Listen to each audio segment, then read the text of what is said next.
Buenas noches, profesor. Buenas noches, compañeras. Profesor de Ciencia y Alegría, el día de hoy nos ha tocado al grupo número 3 exponer acerca de los conocimientos tradicionales del mundo amazónico. El grupo número 3 está conformado por las alumnas Anchante Figueroa Ivón, Enciso Suárez Lady, Ollardo Ruiz Anaí, Salazar Serna Rosa y Velázquez Malqui Sandy. Si queremos hablar de conocimientos indígenas tradicionales, es hablar también parte de nuestra historia. Una historia de dominación y explotación. En América Latina, la situación subalterna en que se encuentran los saberes y conocimientos indígenas no es casual, puesto que responden a factores estructurales que han sedimentado condiciones de desigualdad respecto de otros pueblos en el continente. La modernización y el proyecto civilizatorio republicano se construyeron sobre la base de un tipo de conocimiento o racionalidad específica, en desmedro de las formas de conocer que poseían los primeros habitantes de esta tierra. Además, socavaron las bases materiales de estos pueblos. En este caso mencionaremos la fiebre del caucho. Fue una época donde hubo mucha humillación, donde hubo mucha explotación a las comunidades indígenas amazónicas. Pero a pesar de todo este desmedro, de todo este calvario que vivieron estos indígenas, preservaron sus conocimientos tradicionales ancestrales hasta el día de hoy. Es por eso que la Amazonía peruana, la misma que abarca el 60.3% de la superficie total del país, no solo es uno de los lugares más biodiversos del mundo, sino que también nos provee de servicios ecosistémicos sumamente valiosos, más aún en el contexto del cambio climático en el que vivimos. Esta región no solo es importante en términos ambientales, sino que, a pesar de poseer la menor densidad poblacional del país, concentra la gran mayoría de pueblos indígenas que en él existen, lo cual trae consigo una riqueza cultural inimaginable. No es coincidencia que lugares tan biodiversos como la Amazonía sean también lugares tan diversos en términos culturales. Numerosos estudios científicos demuestran la existencia de una correlación importante entre la diversidad biológica y la diversidad cultural. La realidad amazónica peruana es evidente. Los pueblos indígenas son parte integral de un ecosistema, donde la biodiversidad y los pueblos indígenas están integrados, no aislados. Si bien la evidencia es clara en señalar que el involucramiento de los pueblos indígenas resulta crítico en toda estrategia de conservación, la realidad es que por mucho tiempo estos han sido los grandes socios olvidados de la conservación. Es así que, a través del presente trabajo, se resaltarán los conocimientos tradicionales, los valores biológicos y culturales que existen en la Amazonía peruana, poniendo en evidencia la contribución de los pueblos indígenas a la humanidad.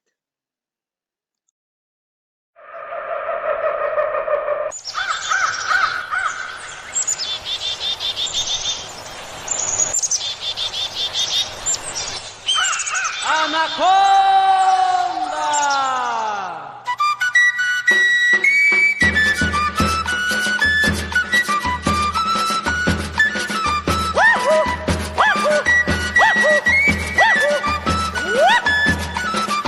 ¡Vamos con ese tambor, Zuli! ¡Y rompe ese bombo, Nico! ¡Ay! ¡Vamos con esa maraca! Buenas tardes, profesor y compañeras en general. En esta oportunidad me ha tocado exponer sobre la vida y cultura del mundo amazónico. A continuación, pasaremos a la exposición. Vida y cultura del mundo amazónico. La Amazonía peruana es una de las áreas con mayor biodiversidad y con menor población humana. Tiene una mayor parte de etnias del país. El hombre amazónico concibe la realidad como una totalidad. Integra su naturaleza, su sociedad, su cultura, su religión. El hombre amazónico actúa en y para la naturaleza, domesticándola, humanizándola, y a su vez la naturaleza lo naturaliza, tanto que el grupo étnico considera la naturaleza como su morada, su hábitat social. En las comunidades nativas se encuentra la práctica de la reciprocidad del choba choba, que es la ayuda mutua. No se hace vida social para reproducirse individualmente, sino que se hace vida social comunitaria para reproducirse como una comunidad social. Quiere decir que es para que agranden las familias, ya que se vive y se muere en y para la comunidad. Mientras que el hombre se dedica a la pesca, la caza, la construcción de casas, la mujer es la que cocina, la que lava la ropa, la que cuida a los niños. Y los niños y jóvenes son los que ayudan a sus padres, y las niñas especialmente son las que cuidan a sus hermanos menores. Los ancianos hacen trabajos generales según su capacidad. El marido suele ser el responsable de la economía familiar y del manejo del dinero. El ciclo vital. En la infancia, los niños son amamantados más o menos hasta los 2 años de edad. Siempre están al lado de su madre hasta que dejan de mamar. Sus juegos en realidad se limitan a imitar las actividades de los adultos.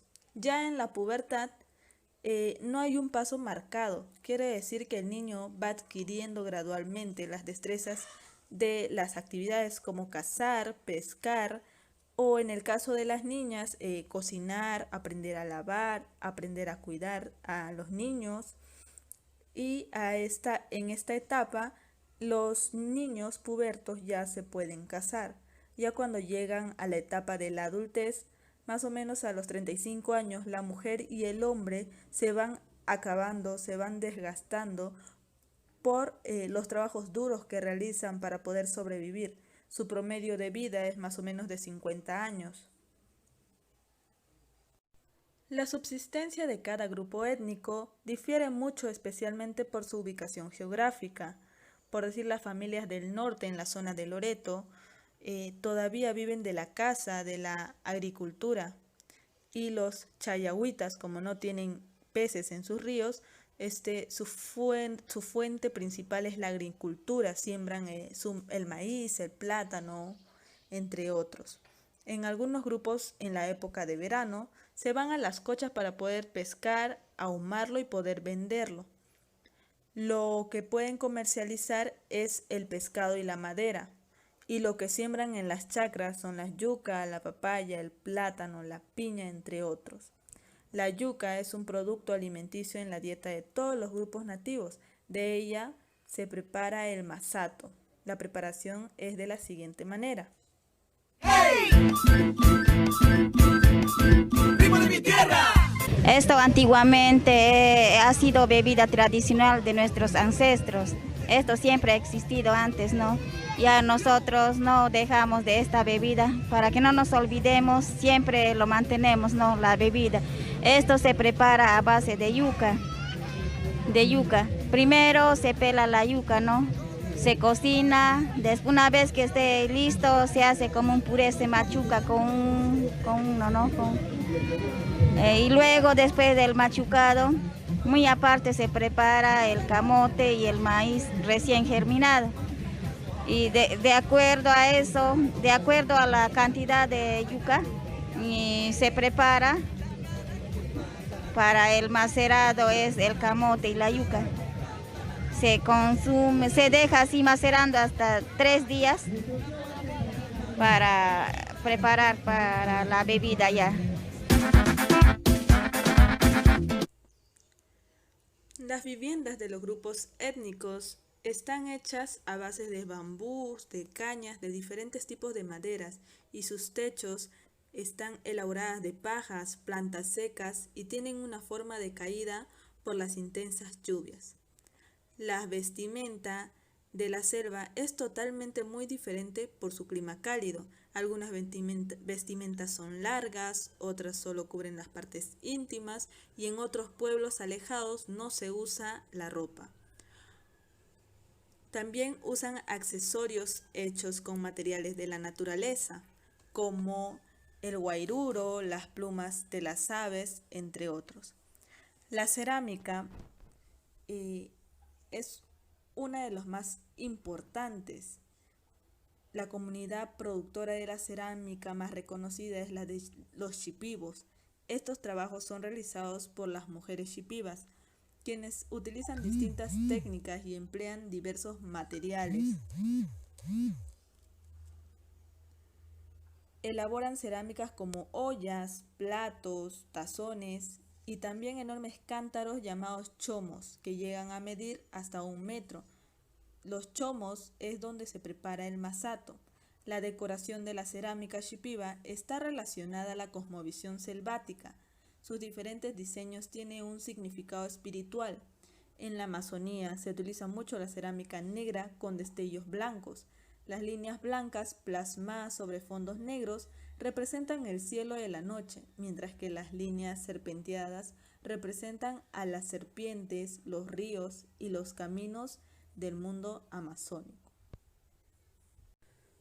Los textiles selváticos son teñidos y bordados con símbolos y figuras mitológicas amazónicas.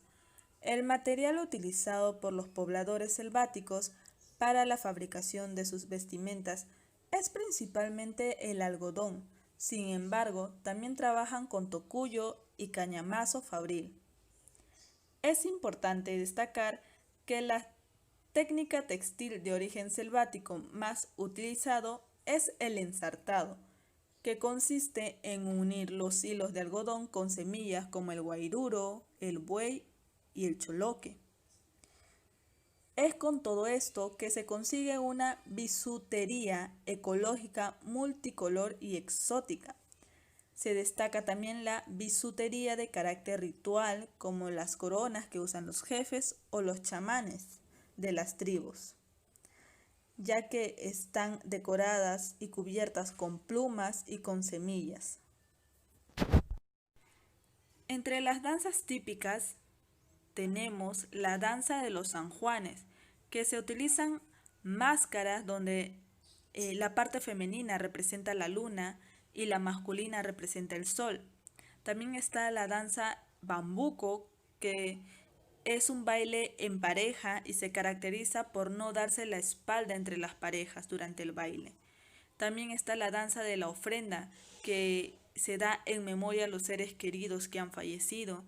Y por último tenemos el suyuco, que es la danza que se ejecuta cuando se construye un nuevo maguare entre los huitoto. Entre la comida típica se encuentra la patarashka, el juane, el tacacho con cecina y el puturmute. Ahora les mostraré un video sobre cómo es el matrimonio. Tradicionalmente, el matrimonio para el mundo asháninka solía tener 2 variantes, el monogámico y el poligínico. La unión monogámica entre los ashánicas es el tipo de relación que se da entre un hombre y una mujer, al igual que hoy en día, con la diferencia de que se daba entre hijos de primos hermanos, con el fin de mantener el parentesco. Una vez que los jóvenes de la tribu alcanzaban la edad reproductiva y habían desarrollado sus capacidades y fortalezas, estaban preparados para sostener sus propias familias. Las uniones de estas parejas se realizaban a través de una ceremonia muy diferente al mundo occidental. Primero, el novio debía ir al monte y cazar un animal o realizar alguna otra prueba que demuestre su fuerza, y a su regreso, la novia lo esperaba con un potente masato a base de yuca fermentada que debía abastecer a todos los invitados. El ritual se basa explícitamente en la pedida de mano de parte del varón a la mujer que ha elegido como compañera.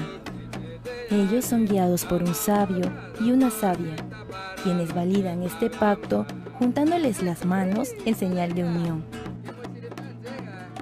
Pero esto no es todo. El nuevo yerno deberá ir a vivir en la morada de la familia de su mujer y ayudar en la chacra, la pesca y la caza durante 1 año y medio como periodo de prueba para decidir vincularse a su mujer sobre bases más permanentes. En esta primera parte de nuestra exposición hemos visto acerca de la vida y cultura de los pueblos amazónicos. Y se preguntarán por qué. Porque de generación en generación se han venido transmitiendo estas tradiciones como pueden ser sus platos típicos, sus artesanías y su forma de relacionarse, sus relaciones interpersonales para formar las nuevas familias y puedan así ir conservando de generación en generación todas estas tradiciones. Buenas noches, profesora. A mí me ha tocado hablar sobre las lenguas ancestrales de la Amazonía. Pues desde el punto de vista cultural, la selva amazónica es una de las regiones más diversas del planeta. En la cuenca amazónica se hablaba a finales del siglo XX unas 300 lenguas. Los pueblos autóctonos que hablan estas lenguas pertenecen a diferentes familias lingüísticas.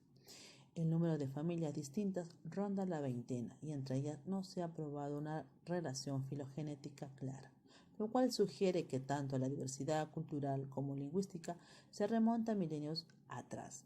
Esta diversidad pudo mantenerse en parte porque, a diferencia de otras regiones donde desde antiguos existieron importantes imperios, en esta región no existieron sociedades estatales suficientemente duraderas como para tener un efecto nivelador en el plano cultural y lingüístico. Las grandes familias lingüísticas, pues, lenguas autóctonas en la Amazonía. La selva amazónica es la región del Perú donde se habla el mayor número de lenguas. Esto ocasionado por las condiciones de aislamiento voluntario que han vivido y viven actualmente muchas etnias selváticas, lo que los obliga a desarrollar su propio idioma, que en muchos casos son inteligibles entre sí. Si bien es cierto en el Perú existen 48 lenguas nativas, las cuales de estas, pues 4 son andinas y 44 son amazónicas, estas lenguas están agrupadas en familias, pues son en 19 familias, las cuales 2 son andinas y 17 son familias lingüísticas de la Amazonía, las cuales de estas, pues es Arawa, Arawak, Bora, Kawapana, Haraput, Huitoto, Jibaru, Candosi, Muniche, Pano, Peguayawa, Chimaco, Tacana, Ticuna, Tucano, Tupi Guaraní y Zaparo. Lamentablemente, muchas de estas familias etnolingüísticas y sus lenguas están en grave peligro de desaparición. Una de las familias lingüísticas de la Amazonía es el Arahuaca.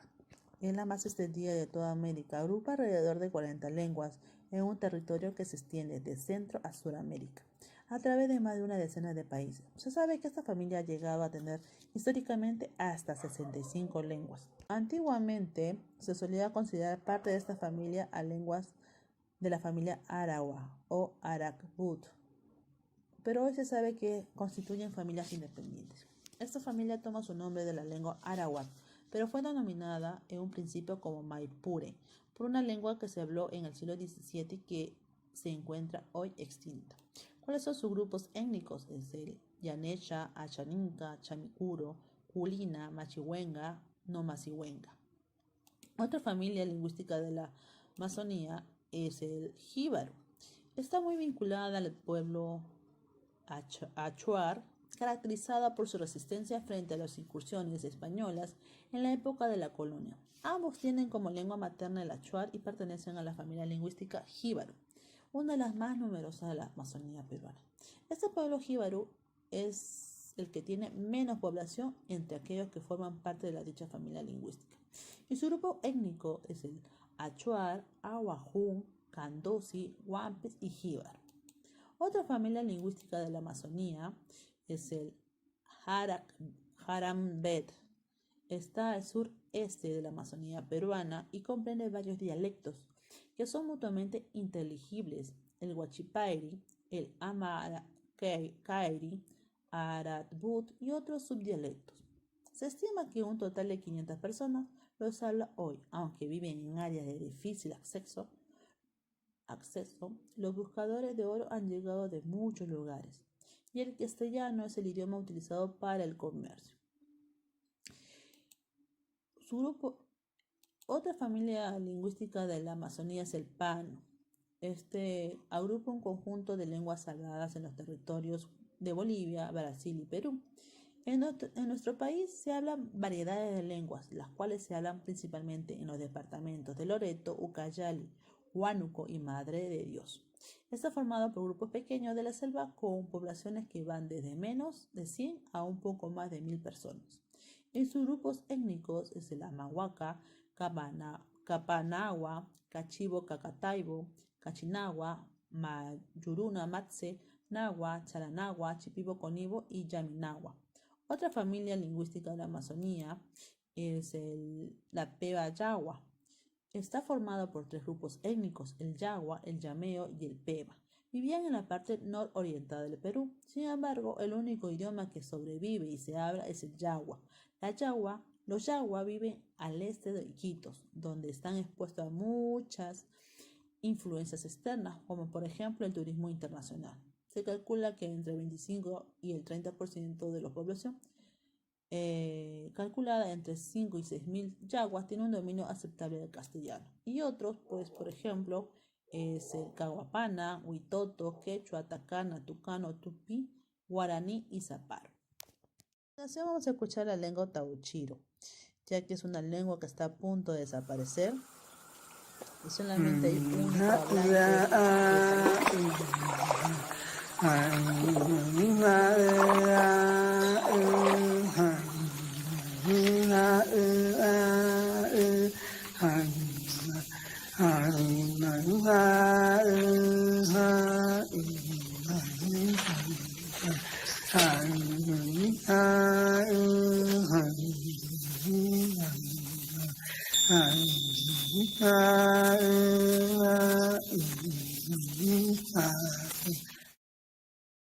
Los tauchiros o pinches son una lengua aislada del norte del Perú, hablada en la cuenca del río Tigre en el departamento de Loreto, por miembros de la raza pinche.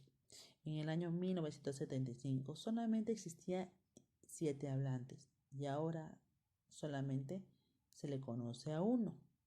Pues los tauchiros tenían dos clanes. Uno era Atototua y el otro era Enontotua. Los tauchiros como tal no es un nombre que se haya autodenominado, sino más bien que lo haya adquirido. La historia de Amadeo es un episodio de drama de los indígenas amazónicas. Los tauchiros habitaban por miles de años los bosques interfluviales entre los ríos Tigres y Corrientes en el noroeste de Loreto. Pues Amadeo García es el último heredero de la experiencia de su cultura, el único que conserva en su cabeza una lengua que se ha intentado ser salvada desesperadamente. Pues la historia de Amadeo tiene muchos recuerdos de su niñez cuando su mamá pues le enseñaba la lengua desde muy pequeño y su padre pues la pesca, la caza y cómo colocar las trampas de tauchiro.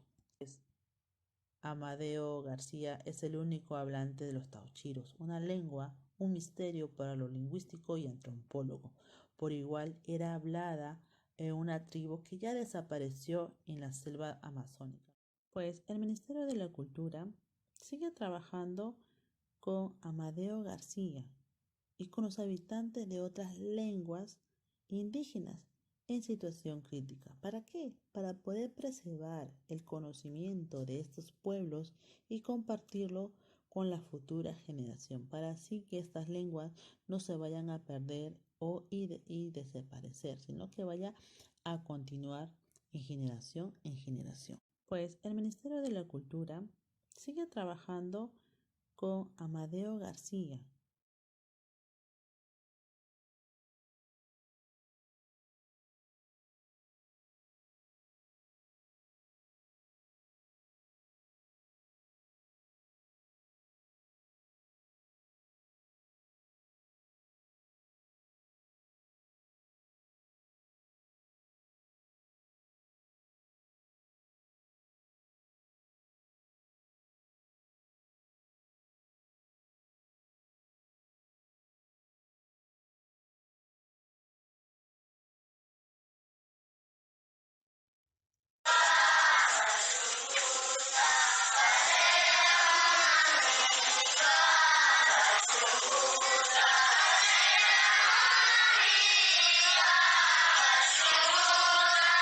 El conocimiento de nuestros abuelos ancestrales, nuestros niños no lo conocen.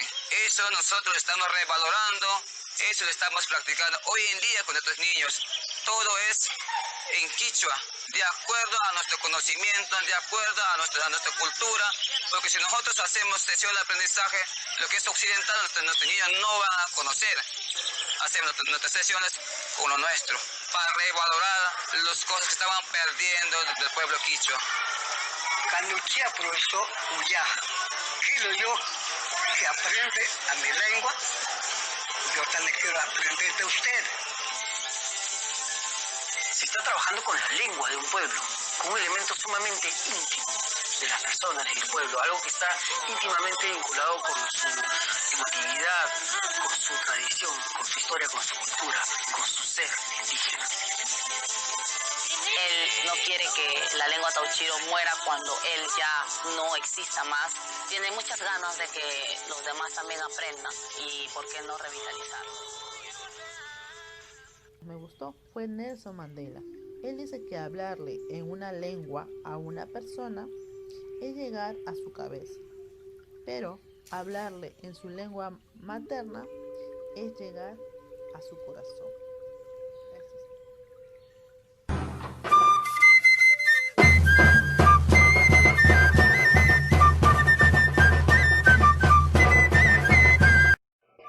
Buenas noches, compañeras, buenas noches, profesor Desiderio. Yo voy a hablar sobre el cultivo ancestral de nuestra Amazonía peruana. ¿Qué es el cultivo ancestral de la Amazonía? Es la conservación y el aprovechamiento de los suelos y la biodiversidad en zonas de la Amazonía peruana, habitadas por poblaciones nativas. Se sostienen las relaciones culturales de convivencia. Entre ellas existen sus tres espacios de vida: el bosque, el agua y la chacra. Acompáñenme a conocer un poco más sobre los cultivos ancestrales de nuestra Amazonía peruana.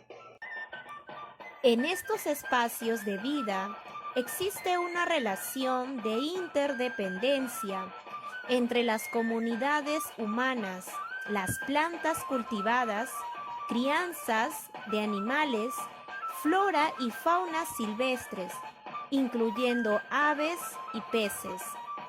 Esta interdependencia se expresa en los modos de vida y las actividades de las comunidades que forman parte del bagaje cultural amazónico. Cuando los ríos no brindan cantidades suficientes de alimentos, lo hace la chacra con los cultivos, y en los meses en los que las chacras no producen alimentos suficientes, el bosque brinda frutos y carne proveniente de la caza. En correspondencia, la comunidad nativa amazónica no ejerce presión innecesaria sobre estos espacios cuando no hay condiciones ni oferta suficiente de productos en ellos. En los suelos arenosos solo utilizan un palo, abren un hoyo y colocan la semilla. Después de 3 meses, la siguiente labor es la cosecha. No hay necesidad de ningún tipo de fertilización adicional. La materia orgánica que se ha almacenado en estos suelos durante la inundación es suficiente para estos cultivos de periodo corto. La producción es de muy buena calidad en cuanto a sabores y cantidad. A continuación se verán el manejo de cultivos tropicales en una región de la selva Ucayali y cómo los estudiantes se preparan en relación a estos cultivos para ponerlo en práctica en su comunidad.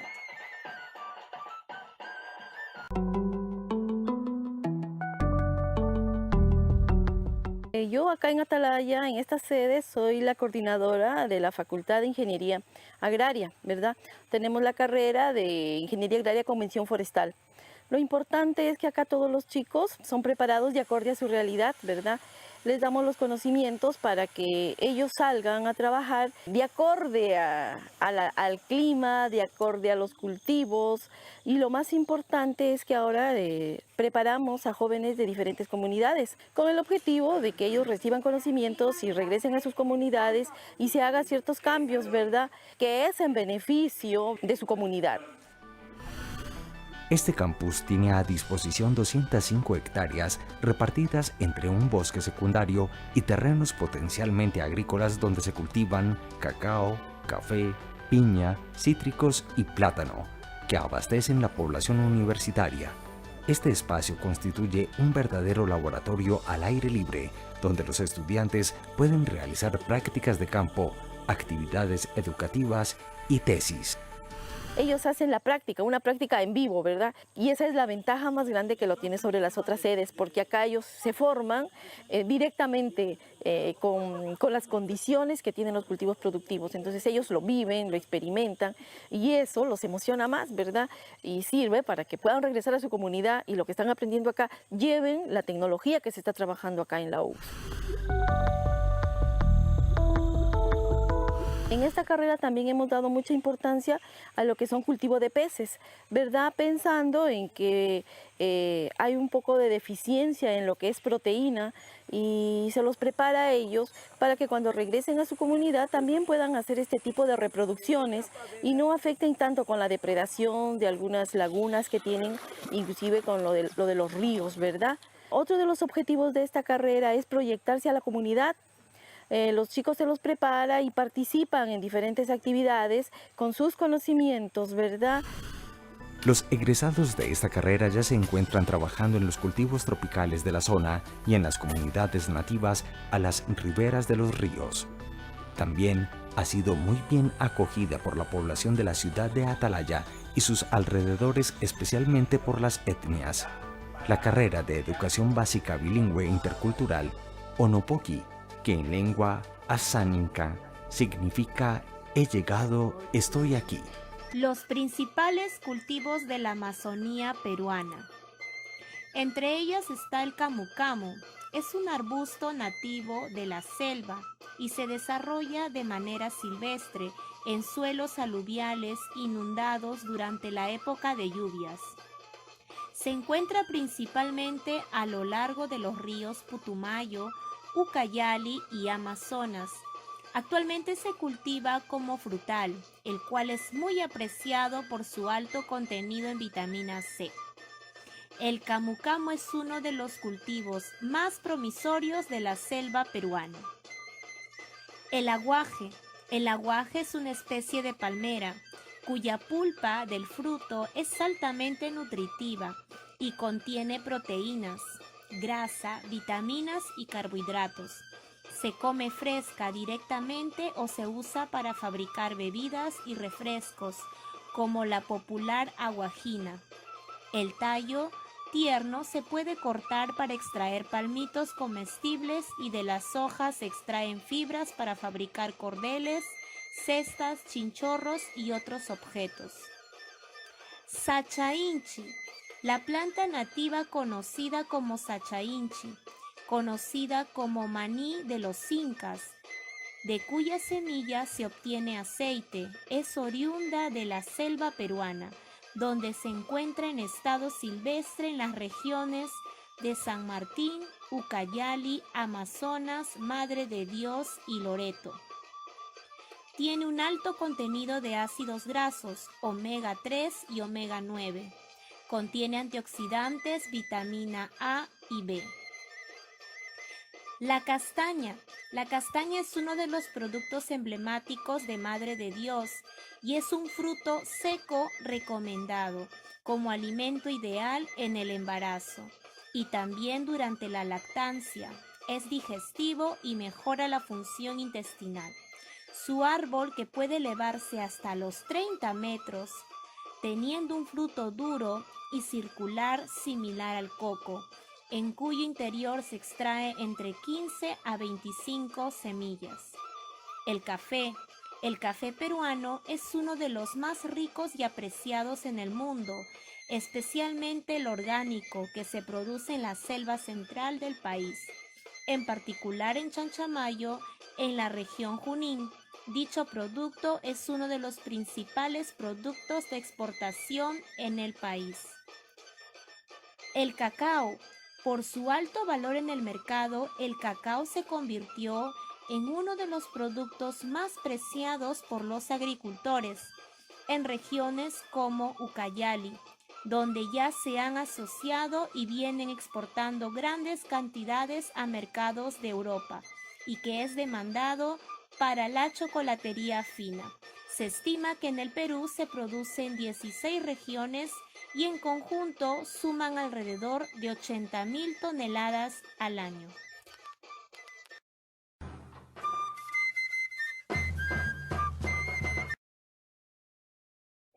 Muy bien, después de toda la información que hemos podido tener sobre el cultivo de nuestra Amazonía peruana, ahora, ¿por qué crees que es importante el cultivo en nuestra Amazonía?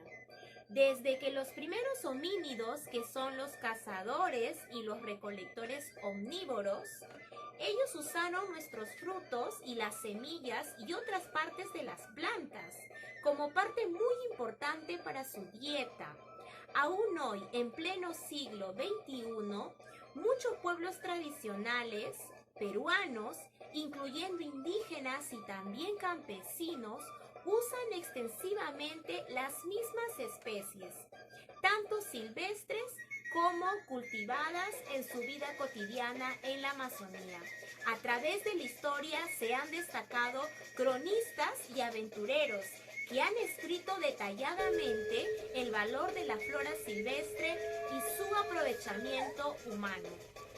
Ahora le voy a dar el pase a mi compañera. Gracias.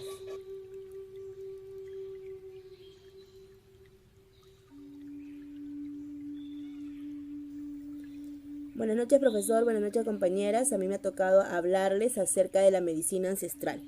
La medicina tradicional está basada, como en todo conocimiento empírico, en la observación y en la experiencia, realizadas estas en el entorno medioambiental específico de cada grupo humano y desde la perspectiva sociocultural propia.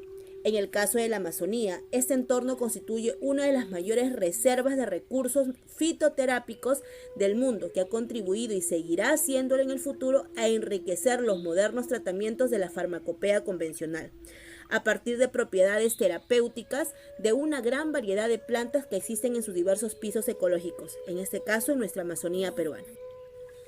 Desde la perspectiva sociocultural, existen todavía en la Amazonía peruana múltiples tratamientos tradicionalmente utilizados, que no han sido aún sometidos a experimentación científica ni explotadas sus posibilidades, y aunque en muchos casos ya se van conociendo los principios activos que poseen ciertas plantas y que confirman sus efectos terapéuticos, conocidos empíricamente desde hace años, el gran potencial fitoterapéutico de la zona y las prácticas tradicionales de la medicina no son todavía suficientemente valoradas debido a criterios presuntamente modernizadores.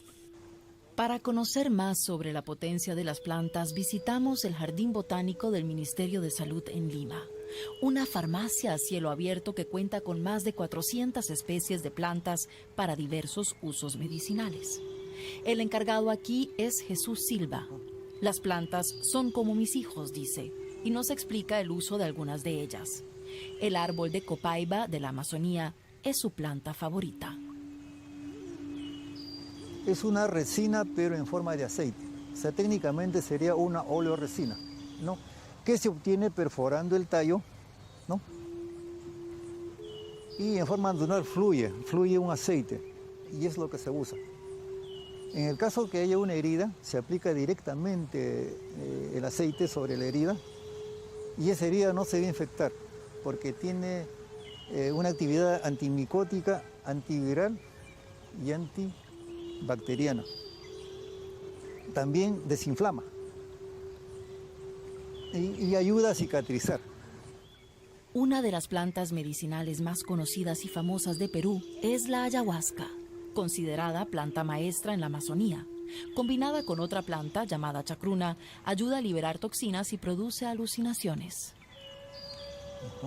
Ayuda psicológicamente y mentalmente. Después de una sesión, ¿no? uno sale liberado, como que habría dejado cargas negativas, y uno sale con una buena autoestima. Y no hay resaca, ¿no? O sea, uno no termina con un malestar, uno sale con un buen ánimo, ¿no? En realidad es una buena experiencia, pero tiene que ser practicado, ¿no? Por personas que conozcan. Porque también hay personas, ¿no? Que, sin mucha experiencia, que solamente lo hacen por un interés económico, ¿no? Que a veces pueden poner en riesgo, ¿no?, la salud de las personas.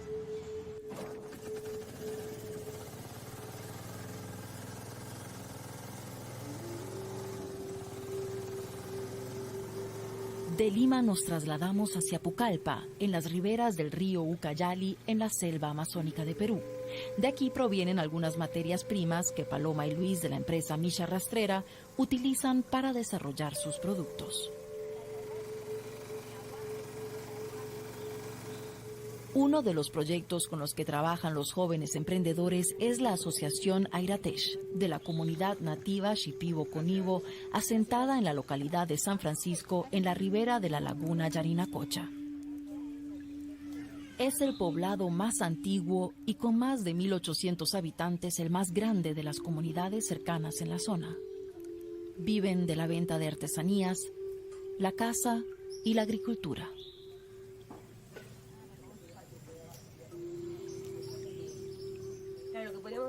Pedro Amacifuen y su familia siembran y cosechan plantas medicinales como sachalimón, limón sidra y hierba luisa para extraer aceites esenciales que venden a Paloma y Luis.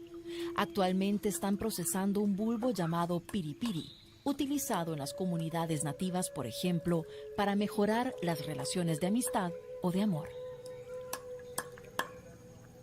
¿Por qué los shipibos viven unidos, no peleando? No discriminando, sino el shipibo vive la unidad, ¿no? De ahí, de curación de esto, nosotros practicamos, ¿no? Cómo relacionar, cómo vivir, ¿no? Hijos, nietos, con la familia, ¿no? Entonces, a este piripiri es tener una relación, una familiar, ¿no? Una familiar común, ¿no? Para vivir, no peleándose, sino una familiar en armonía, ¿no? Entonces este piripiri es muy importante y por eso nosotros hemos escogido a esto. Según Pedro Amacifuen y los jóvenes emprendedores, es importante que las plantas medicinales sean cultivadas para que no dejen de existir y su uso siga siendo sostenible. En 1,5 hectáreas han sembrado casi 3.000 ejemplares de piripiri que han sido elegidos a través de una compleja ceremonia nativa con cenizas de serpiente o águila y con la ayuda de la ayahuasca. Este piripiri es seleccionado, más de 1.000 años que han seleccionado lo que ya venía utilizando los pueblos shipibos, ¿no? Y ahora lo tenemos, pero lo utilizaba con polvo, ¿no? Pero ahora recientemente, ya hace 3 años que hemos experimentado, ya es aceite esencial, muy distinto al polvo. Ahora les voy a hablar de algunas de las plantas medicinales más conocidas y más utilizadas en nuestra Amazonía peruana. Entre ellas tenemos la uña de gato, que es un antiinflamatorio eficaz con propiedades inmunoestimulantes. Esto lo hace ideal para tratar a pacientes con cáncer. También tenemos la corteza del tahuari negro. Es hipoglicemiante, un tecito de su corteza y disminuye la glucosa en la sangre, ideal para aquellos que sufren la diabetes tipo 2. También tenemos al achiote, que muchas veces algunas personas lo han conocido como un tipo de aderezo. Bueno, en este caso las propiedades del achiote son muchas. En este caso es antiinflamatorio, antiséptico, antimicrobiano, desintoxicante para problemas hepáticos y altamente recomendado si se sufre de inflamación a la próstata, en este caso para los varones mayores de 50 años. Además, también tenemos al alancracillo, que es una flor blanca morada, que es un antiinflamatorio, antirreumático, antitumorial y cicatrizante.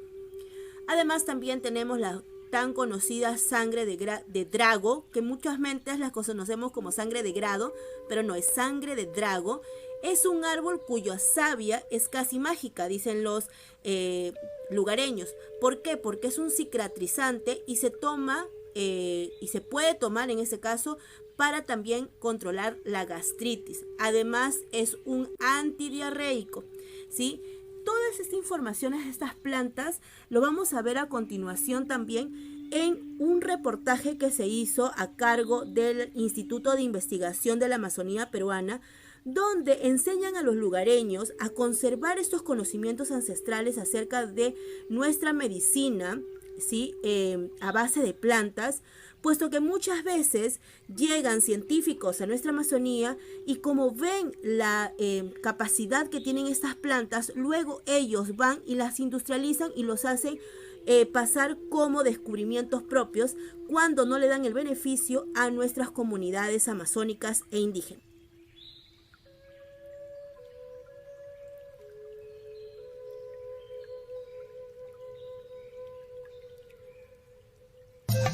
Coribeni es la más grande comunidad nativa machiguenga.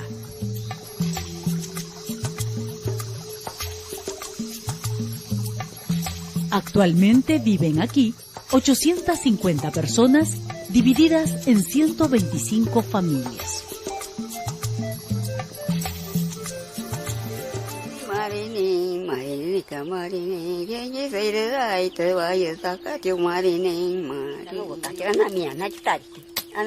Esta vestimenta es nuestra típica de nosotros los machiguengas y es así, nosotros utilizamos cada vez en fiestas, cuando nos invitan, en todo. Son usos y costumbres que se van perdiendo poco a poco y que ahora solo forman parte de algunas festividades. El hombre amazónico es poseedor de un valioso conocimiento logrado en la necesidad de usar los recursos naturales para la alimentación, vestido, vivienda y para curar sus enfermedades.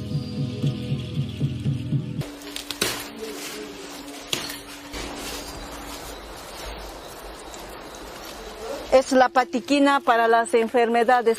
Básicamente es para cuando uno le envían maldad, brujería, esto es. Hay muchas plantas en Coribeni. Nosotros utilizamos estas plantas para nuestra salud. Por ejemplo, nosotros a veces nos coge fiebre, en vez de ir a la posta siempre lo utilizamos estas plantas para nosotros. Por ejemplo, esta planta es yanahuacta.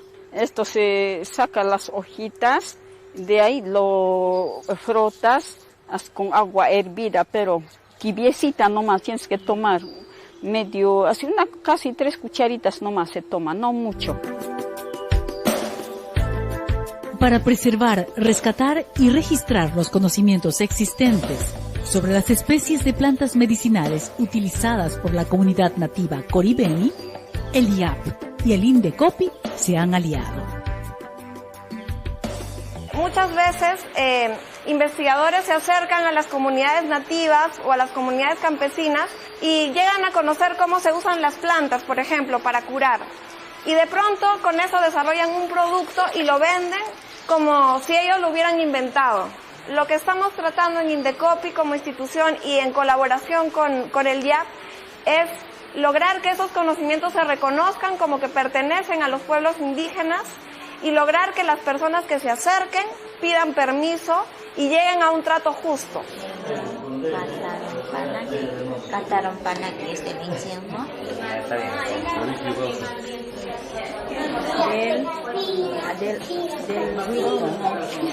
Y el pan de árbol, su resina. Y el pan de árbol, su resina. Para dolor de cabeza. Mientras se va conociendo la parte científica de la planta, se va también rescatando los conocimientos ancestrales que están viéndose perdidos cada vez que se relacionan más con la sociedad occidental, ¿no? Pero ese no es solamente el tema, es también que a través de esta recuperación trabajamos el tema de afirmación cultural, que los jóvenes vayan acercándose a las generaciones pasadas para revalorizar estos conocimientos colectivos que si no se van a perder lamentablemente. ¿Y los jóvenes están aprendiendo? Sí. Sí están aprendiendo, pero a veces no lo tienen interés, sí, un poco que no se alejan y piensan, o sea, no quieren. Es riesgoso porque se puede perder, ¿no? Sí, pero ahora con el apoyo de IAT queremos nosotros recuperar, sí, y ahora les agradezco a ustedes como IAT, a INDECOPI, así que han venido y muchísimas gracias a ustedes.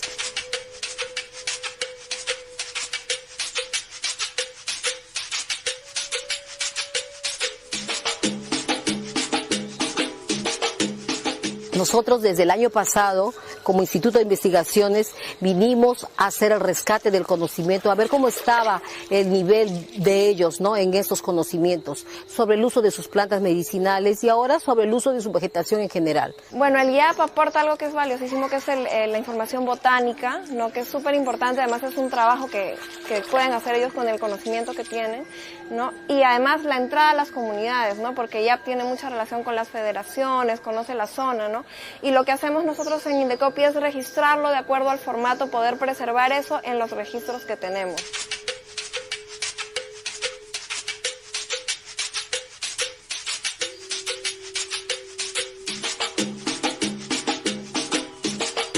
¿Qué plantas medicinales conocemos? Sábila, sangre de grado, la tarata sirve para cuando estás así de calentura y eso te enfría.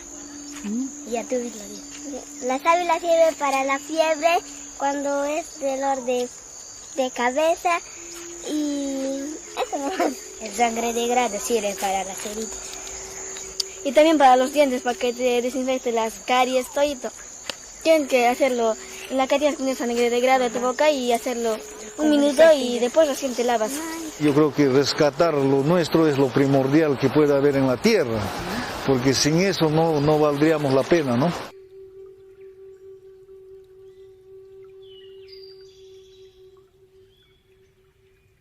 La ayahuasca, planta sagrada del espíritu amazónico. La ayahuasca proviene de la palabra quechua, soga de los espíritus. Se trata de un preparado hecho con plantas que crecen en la Amazonía.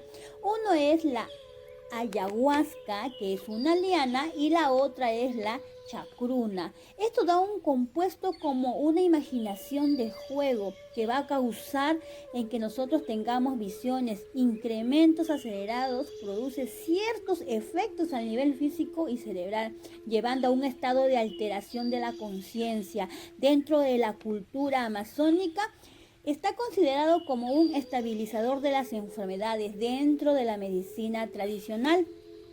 Lo increíble es que hace 4000 años y sin ningún conocimiento químico, ya las tribus amazónicas ya sabían de toda esta situación y hoy está investigado por muchos profesionales. Es necesario un ritual que sea conducido por un chamán o guía especializado. En el ayahuasca nos va a permitir limpiar todas las enfermedades que tenemos.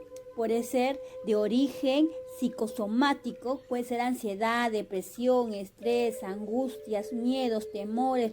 Nos va a purificar la sangre, nos va a limpiar todas las dolencias que nosotros tengamos. Nos va a activar glándulas para segregar hormonas como la dopamina, serotonina, melatonina, que permite tener recuerdos, visiones y sueños sobre nuestras emociones. Durante el proceso terapéutico es muy importante que estemos preparados con unas dietas y plantas medicinales.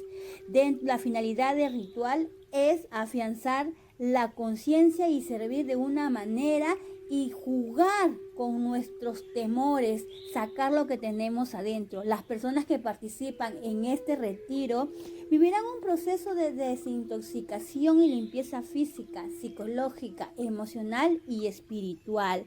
Dentro de ello también está considerado patrimonio inmaterial en el Perú. El 24 de junio del 2008 el gobierno peruano declaró el uso tradicional de la ayahuasca. Dentro de ello, también se puede decir que cuando estamos en ese trance, podemos conversar con nuestros familiares muertos y viajar en nuestro mundo inferior. En estas sesiones vamos a invocar al espíritu de la naturaleza. La naturaleza va a ser quien va a hacer conocer a los chamanes del mal que la persona puede tener. A continuación les voy a presentar un caso sobre la ayahuasca y espero que pongan mucha atención en este mundo mágico que nos va a permitir a conocer. Un cuarto con unos colchones para descansar mientras estaría en trance junto con la señora María René, un argentino que vino especialmente a buscar a José Luis Bento, chamán peruano que lleva años tratando con ayahuasca. ¿El sabor es amargo? Sí, ahorita vas a ver más o menos, es como un macerado de maderita, como uña de gato, pero un poquito más fuerte, pues, ¿no? Los tres tomaríamos la misma cantidad. Antes, una explicación de nuestro chamán. Eso sí, me pidió que me olvidara del reportaje, que me centrara en este viaje interior que iba a empezar. Me gusta decir que acá yo no soy el maestro. Eso es muy importante para que la ceremonia de ayahuasca vaya a buen término. Porque al decir eso, estoy dejando el ego de lado, estoy poniendo en manos realmente del Dios, el universo que está dentro de ti. Yo solamente soy el que te da la ayahuasca, de repente el que canaliza la energía. El momento de tomar ayahuasca llegó. De todo corazón para ti, hermana Karina. Este vasito de representa tu paz, tu tranquilidad, tu amor contigo y con todo el universo entero.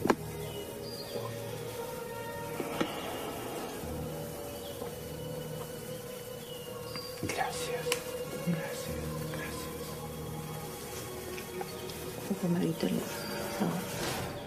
Pasaban los minutos y nada, ningún efecto. De pronto, una hora exacta y entré en trance. El cuerpo adormecido, no podía moverme. Sentía que me apretaban el cuerpo. La cabeza me daba vueltas. Y de pronto...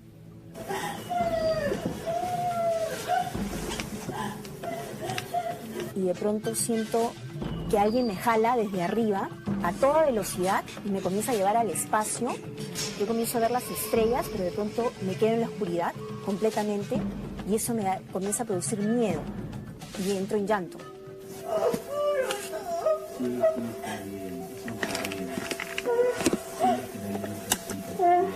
Y sí, la voz del chamán me iba tranquilizando, yo iba escuchándolo, estaba media adormecida, pero lo escuchaba. Y el acto simbólico de entregar una flor a mis miedos me iban calmando y otra vez entraba en una paz profunda. Y de esa paz, mi yo, de niña, apareció.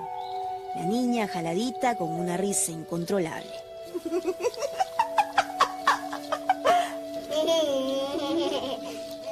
Sí, ahí estaba yo de niña. Mi peinado típico que me hacía mi mamá Hiroko. 2 trenzas enroscadas a cada lado sujetas con mis ligas verdes.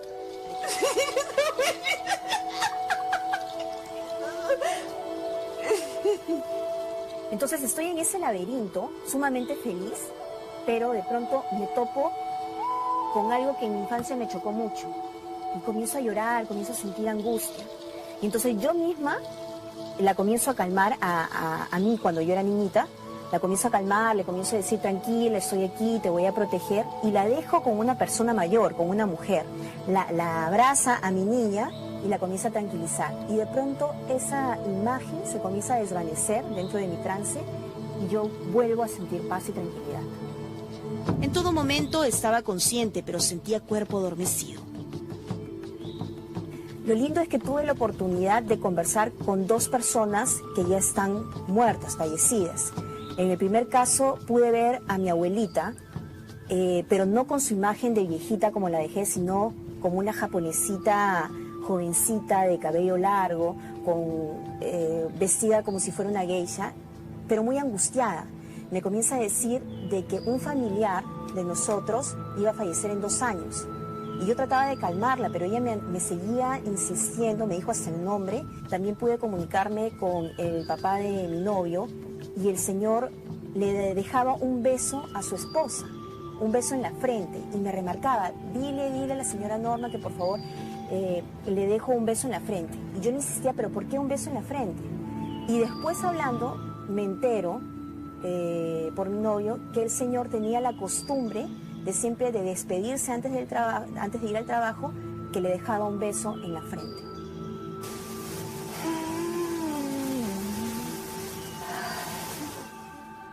Y así de la nada comencé a cantar y cantar mientras derramaba lágrimas. Un viaje astral, veloz en mi mente, me llevaba a una pampa. Al lado derecho, una indígena viejita de cabellos y túnica blanca, con decenas de arrugas en su cara y manos. Yo era una abuelita indígena, pelo blanco, y toda arrugadita. Y dice que venían a mí para darles consejos. Viejita, viejita. Hacer una esquina así y me pedían consejos. Dice que yo era en mi vida pasada y una abuelita indígena así. No sé si... Sentía tanta felicidad al verme que en mi otra vida había dado consejos y había ayudado a la gente, que usualmente con algunas amistades también hago lo mismo, que comencé a soltar la risa por esa satisfacción de sentir de que ayudaba al resto. Pero era una risa incontrolable.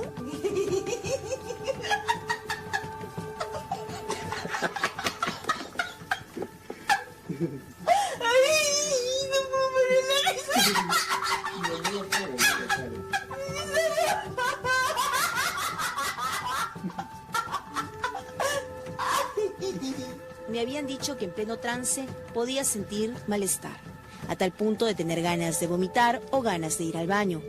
Eso significaba que se iban mis males. Pasadas las 6 horas de trance, desperté algo mareada y los efectos que tanto temía llegaron.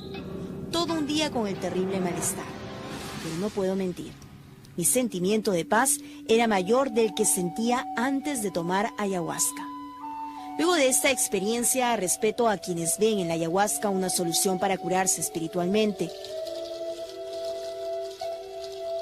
Finalmente, señores, eso es la ayahuasca, el mejor viaje a nosotros mismos.